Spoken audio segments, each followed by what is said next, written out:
नमस्कार दोस्तों, स्वागत है आज की इस वीडियो में। दोस्तों आज की इस वीडियो में जैसा कि आप लोगों से मैंने वादा किया था, आज की इस वीडियो में हम बात करेंगे जो तलाकशुदा मुस्लिम महिला होती हैं उनके डाइवोर्स के बारे में। क्या कानून है, क्या प्रावधान है, हमारी सुप्रीम कोर्ट की क्या गाइडलाइन है और हमारा जो कानून है वो क्या कहता है। क्या उनको मेंटेनेंस मिलेगा, भरण पोषण मिलेगा। जो तलाकशुदा मुस्लिम महिला हैं उनके बारे में आज बात करेंगे, उनके राइट के बारे में बात करेंगे। तो दोस्तों वीडियो शुरू करते हैं। तो अगर आप लॉ स्टूडेंट हैं तो या फिर आप कॉमन मैन हैं तो ये वीडियो आपके लिए बहुत ही यूजफुल है। शुरू करते हैं। और आज इसकी लेक्चर में काफ़ी मेहनत करके मैंने काफ़ी कुछ महत्वपूर्ण गाइडलाइन और जजमेंट को इकट्ठा किया है। तो शुरू करते हैं। देखिए, हाल में ही मैंने सुप्रीम कोर्ट का एक फैसला आया जिसका नाम है अब्दुल समद बनाम स्टेट ऑफ तेलंगाना 2024 मतलब का ये जजमेंट है। इसमें ये कहा गया था, जो अहम सवाल जो तय किया गया था कि जो मुस्लिम तलाकशुदा जो महिला होती है, ठीक है, वो सीआरपीसी की धारा मतलब सीआरपीसी की धारा 125 के तहत क्या मेंटेनेंस भरण पोषण का दावा कर सकते हैं। ये हमारे सुप्रीम कोर्ट के साथ में इस पर्टिकुलर केस में सवाल था। और आइए देखिए मैंने सुप्रीम कोर्ट ने इसका कैसे समाधान निकाला। तो अब जबकि मुस्लिम जो वुमन होती है, protection of right on divorce act 1986, ठीक है, उससे पहले जो मौजूद है ये मामला दो कानूनों के बीच सामंजस्य मतलब को लेकर था। एक और सेक्युलर प्रावधान सीआरपीसी की धारा 125 और दूसरी ओर व्यक्तिगत यानी कि जो पर्सनल कानून के दायरे में आने वाले 1986 एक्ट कोर्ट को तय करना था कि क्या जो 1986 की धारा एक्ट 1986 एक्ट और सीआरपीसी की धारा 125 को पूरी तरह से हटा देती है, इन दोनों के या इन दोनों को एक साथ में लागू कर सकती है।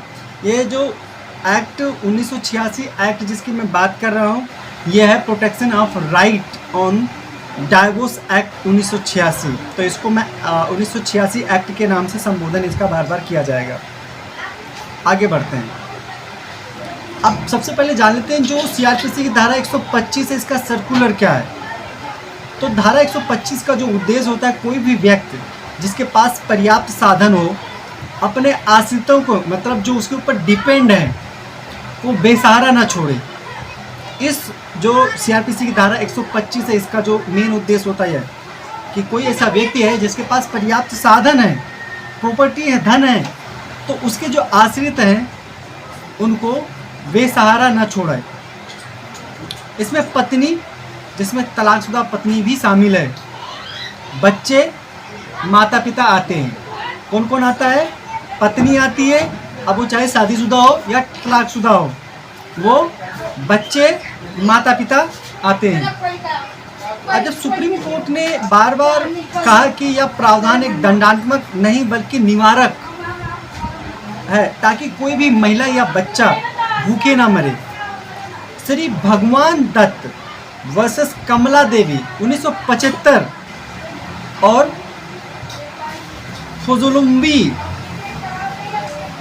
वर्सेस के खादर वली 1980 में सुप्रीम कोर्ट ने मतलब कोर्ट ने माना कि यह जो प्रावधान है वो व्यक्तिगत कानून से स्वतंत्र है और यह सब पर समान रूप से लागू होगा। इस मतलब जो सीआरपीसी की धारा 125 है, कोर्ट द्वारा कहा गया कि जो ये कानून है ये सबके ऊपर किसी भी कोई धर्म से रिलेटेड क्यों ना हो, हर किसी पर ये स्वतंत्र रूप से लागू होगा। मतलब किसी भी धर्म से कोई व्यक्ति संबंधित हो, इससे कोई फर्क नहीं पड़ेगा उसके ऊपर। अब खासतौर पर जो 25 का उद्देश्य है उसका पूरा करना ही करना है। मतलब बच्चे हो, पत्नी हो, तलाकशुदा या विवाहित हो, माता पिता हो, उनको बेसहारा नहीं छोड़ा जा सकता है। जो सीआरपीसी की धारा 125 है उसका उद्देश्य होता है। आगे बढ़ते हैं। जो 1986 एक्ट और उसके प्रावधान क्या है, मतलब जो अभी मैंने आप लोगों को बताया था कि जो ये धारा है protection of right on divorce act 1986। तो अगर हम इसकी बात करते हैं तो उसके जो प्रावधान है, सबसे पहले ये समझ लें। जो हमने सीआरपीसी की धारा 125 का प्रावधान को समझ लिया कि उसका जो उद्देश्य होता है, महिला चाहे वो शादीशुदा हो या डाइवोर्सशुदा हो मतलब तलाकशुदा हो, बच्चे और माता पिता को बेसहारा ना छोड़ा जाए, कोई भूखा ना मरे इसलिए उनके लिए भरण पोषण का व्यवस्था करती है। अब 1986 एक्ट यानी इस एक्ट का जो प्रावधान है ये क्या कहता है, इसके बारे में एक बार समझते हैं। तो 1986 एक्ट ने या एक्ट संसद ने शाहबानो केस 1985 के बाद बनाया गया। शाहबानो केस का मैंने बहुत सारे ऐसे शॉर्ट वीडियो बनाए हैं जो मुस्लिम महिला के प्रोटेक्शन मेंटेनेंस से रिलेटेड उसमें बातें बताई गई है। ये सबसे बहुत ही बड़ा लैंडमार्क जजमेंट है। तो 1985 के बाद बनाया गया था, इस कानून को 1986 में बनाया गया था, और जो शाहबानो का केस था वो 1985 में का मैटर आया था सामने। शाहबानो मामले में सुप्रीम कोर्ट ने कहा था कि तलाकशुदा मुस्लिम महिला भी सीआरपीसी की धारा 125 के तहत मेंटेनेंस मांग सकती है, और इस फैसले पर विवाद हुआ और संसद में मुस्लिम महिलाओं के लिए अलग कानून बना दिया गया। 1986 एक्ट की धारा 3 जो होती है वो कहती है कि जो तलाकशुदा महिला है, reasonable and fair provision and maintenance, उचित और न्यायपूर्ण प्रावधान और भरण पोषण मिलेगा, लेकिन यह सब इद्दत पीरियड के भीतर देना होगा। जो 1986 एक्ट है वो क्या कहता है कि reasonable and fair provision and maintenance, उचित और न्यायपूर्ण प्रावधान और भरण पोषण मिलेगा, लेकिन यह सब इद्दत पीरियड के भीतर देना होगा। बाद में सुप्रीम कोर्ट ने एक्सपेक्ट किया कि इसका मतलब सिर्फ इद्दत तक मेंटेनेंस देना नहीं है, बल्कि पति को उस अवधि में महिला के भविष्य का इंतजाम भी करना होगा।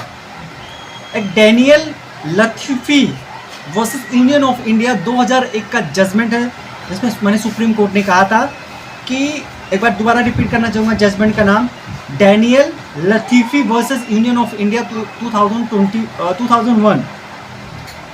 तो इस केस में मैंने सुप्रीम कोर्ट ने कहा था कि जो मतलब 1986 एक्ट की धारा 3 कहती है, तो इसमें स्पष्ट किया था कि मतलब इसका जो उद्देश्य होता है कि इद्दत की अवधि तक या इद्दत तक मेंटेनेंस देना नहीं, बल्कि पति को उस अवधि में महिला के भविष्य का भी इंतजाम करना होगा, कि उसके बाद में उसकी व्यवस्था करनी होगी कि बाद में क्या होगा उसका, मतलब एक लिमिटेड टाइम के लिए नहीं हो सकता है।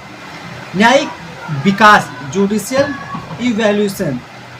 तो शाहबानो 1985 में कोर्ट ने साफ कहा कि सीआरपीसी की धारा 125 सभी महिलाओं पर लागू होता है, वो किसी भी धर्म से संबंधित हो, और व्यक्तिगत कानून इसे सीमित नहीं कर सकता है।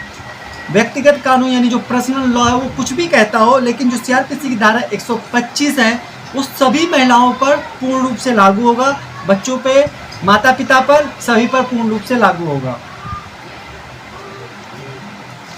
जो डैनियल लतीफ़ी 2001 में संविधान पीठ ने, यानी जो कॉन्स्टिट्यूशन बेंच थी, ने 1986 एक्ट को बरकरार तो रखा, लेकिन इसकी ऐसी व्याख्या की कि महिलाओं को इद्दत के बाद भी मेंटेनेंस मिले।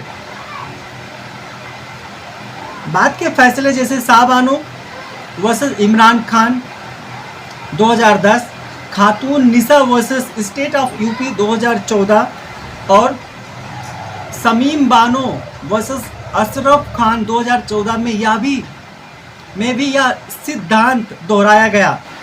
शमीमा फारूकी वर्सेस शाहिद खान 2015 में कोर्ट ने फैमिली कोर्ट के अधिकार यानी जो जुडिक्शन को मानते हुए कहा कि मुस्लिम महिलाएं सीआरपीसी की धारा 125 में याचिका दायर कर सकती हैं। सुप्रीम कोर्ट, जब आगे बढ़ते हैं, इस चीज़ को तो हमने समझ लिया। देखिए, जब सुप्रीम कोर्ट के सामने मुख्य जो प्रश्न थे वो क्या थे, तो जो मोहम्मद अब्दुल समद मामले में मुद्दा ये था कि क्या तलाकशुदा महिला, जो मुस्लिम महिला होती है, वो सीआरपीसी की धारा 125 की याचिका के तहत मेंटेनेंस स्वीकार है या उसे सिर्फ 1986 एक्ट का सहारा लेना होगा। इस बात को कहा गया था। तो मतलब जो हमारे सुप्रीम कोर्ट के पास ये सवाल था, तो पति का तर्क था कि 1986 एक्ट एक विशेष यानी जो स्पेशल कानून है और इसलिए वही लागू होगा, लेकिन कोर्ट और एमिकस क्यूरी ने कहा कि सीआरपीसी की धारा 125 एक सेक्युलर और संवैधानिक यानी कॉन्स्टिट्यूशनल सुरक्षा है जिसे खत्म नहीं किया जा सकता है। कोर्ट ने आगे क्या तर्क दिया, देखिए सुप्रीम कोर्ट ने कहा था जो तलाकशुदा मुस्लिम महिला होती है सीआरपीसी की धारा 125 के तहत मेंटेनेंस की मांग कर सकती हैं। इसके पीछे कुछ प्रमुख रीज़न बताया गया था कि क्यों कर सकती हैं। जो पहला रीजन है, दोनों उपाय साथ साथ चल सकते हैं। यानी 1986 एक्ट और सीआरपीसी अलग अलग क्षेत्र में लागू होते हैं। एक तलाक के बाद अधिकार तय करता है, दूसरा आर्थिक अक्षमता पर केंद्रित करता है। जो दूसरा माने सुप्रीम कोर्ट द्वारा स्पष्टीकरण दिया गया था उधर इद्दत की व्याख्या। तो डैनियल लतीफ़ी के फैसले को मानते हुए कोर्ट ने कहा था कि पति को इद्दत के भीतर इंतजाम करना होता है कि लेकिन महिला की ज़रूरत उससे आगे भी चलेगी। मतलब जो इद्दत की अवधि, जो डैनियल लतीफ़ी के मामले में मैंने सुप्रीम कोर्ट ने कहा था, कोर्ट ने कहा था कि जो इद्दत की अवधि तक जो व्यवस्था की जाती है उसके वो जो ज़रूरत महिलाओं की होती है वो इद्दत की अवधि के बाद भी बनी रहती है, उनको भी भरण पोषण उसके बाद भी चाहिए होता है। तीसरा जो स्पष्टीकरण दिया गया था, दोहरा लाभ रोकना, अवॉइडिंग टू डबल पेमेंट। यानी सीआरपीसी की धारा 127(3) भी यह सुनिश्चित करता है कि अगर महिला को पहले ही पर्याप्त मेंटेनेंस मिल चुका है तो वह ध्यान में रखा जाएगा। चौथा स्पष्टीकरण जो दिया गया था, संवैधानिक समानता। मुस्लिम महिलाओं को सीआरपीसी से बाहर करना, आर्टिकल 14 यानी समानता और आर्टिकल 15 धर्म के आधार पर भेदभाव निषिद्ध का उल्लंघन होगा। मतलब आर्टिकल 14 और 15 जो है इंडियन कॉन्स्टिट्यूशन का, जो 14 है वो कहता है समानता का अधिकार और जो 15 है वो कहता है धर्म के आधार पर भेदभाव। तो इनका जो उद्देश्य होता है, अगर सीआरपीसी की धारा 125 को लागू नहीं किया जाता है मुस्लिम तलाकशुदा महिलाओं पर तो इन दोनों का उल्लंघन होगा। आइए देखते हैं जो 5वां स्पष्टीकरण मैंने कोर्ट द्वारा दिया गया था वो ये था, नज़ीरों का पालन। मतलब पहले दिए गए संविधान पीठ के फैसले वादकारी यानी बाइंडिंग हैं और उनका पालन करना जरूरी होगा। अब जानते हैं जो कोर्ट का जो अंतिम निर्णय था, ये 5 स्पष्टीकरण देने के बाद कोर्ट ने का जो अंतिम निर्णय था वो ये था, कोर्ट ने साफ कहा कि जो तलाकशुदा मुस्लिम महिला सीआरपीसी की धारा 125 के तहत मेंटेनेंस की मांग कर सकती हैं। 1986 एक्ट को इसे खत्म नहीं करता बल्कि दोनों साथ साथ चलते हैं। हालांकि कोर्ट ने यह भी जोड़ा कि अगर महिला को पहले ही पर्याप्त व्यवस्था मिल चुकी है तो मेंटेनेंस की रकम घटाई जा सकती है ताकि दोहरी लाभ ना मिल सके। अब जानते हैं इसका असर क्या हुआ। यह फैसला बहुत ही दूरगामी था और इससे यह सिद्ध हुआ कि मुस्लिम महिलाओं को भी वह अधिकार मिलता है जो अन्य महिलाओं को मिलता है। Article 21 right to live with dignity को भी मजबूत कर देता है। कोर्ट ने साफ कहा कि महिलाओं को बेसहारा छोड़ना ना तो समाज की भलाई है और ना ही संविधान के अनुरूप है। आइए एक और ही बहुत महत्वपूर्ण जजमेंट पर डिस्कस करते हैं। Mohammed Abdul Samad versus state of Telangana 2024, जो भाई मैं बता रहा था आप लोगों को, का ये जो फैसला जो अभी जल्दी आया है 2024 में आया, 1 साल हो गया। तो इस फैसले में बार बार इस सिद्धांत को पुष्टि की गई है, जो सिद्धांत का कि तलाकशुदा मुस्लिम महिला भी सीआरपीसी की धारा 125 के तहत मेंटेनेंस की मांग कर सकती हैं। और 1986 एक्ट जो है और सीआरपीसी दोनों को साथ पढ़कर कोर्ट ने यह सुनिश्चित किया कि समानता यानी इक्वलिटी, गरिमा यानी डिग्निटी और न्याय यानी जस्टिस से समझौता ना हो। आशा करता हूँ इस वीडियो से आप लोगों को बहुत कुछ सीखने के लिए मिला होगा। एक चीज़ और दोस्तों, इस वीडियो से अगर आपको कुछ वैल्यू मिला हो तो प्लीज़ लाइक कीजिए, सब्सक्राइब कीजिए और इस वीडियो से किसी और को कुछ सीखने के लिए मिल सकता है तो फटाफट शेयर कीजिए। बहुत बहुत धन्यवाद।